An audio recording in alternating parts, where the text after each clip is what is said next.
The first thing we have to understand is that the prison walls of addiction are usually self-created.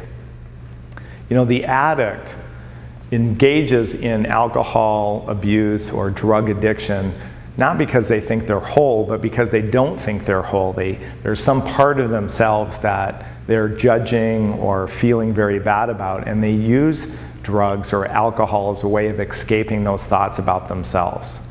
So if we look at the drug addict as having a problem, we're in fact reiterating the very idea that the drug addict or alcoholic has in the first place that helps to create that drug addiction or the alcohol addiction. What we really need to do is help the drug addict or alcohol form a different perception of themselves. One that asks the question, why is their drug addiction good? What is the value of that addiction? And what values does alcoholism or drug addiction bring to their lives?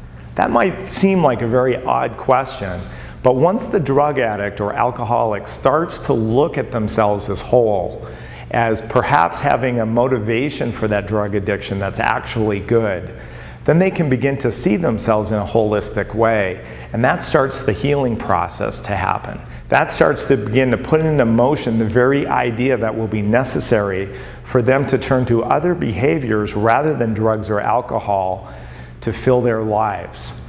So let's begin to change our thinking about drug addiction and alcoholism and other behaviors that on their surface appear to be bad, and in fact focus on the underlying values that those addictions and problems bring to people's lives, like presence. When the alcoholic is drunk or the drug addict is high, we know they're very present. They're not thinking about the future, not thinking about the past. They're simply in the moment, being aware of all of their senses.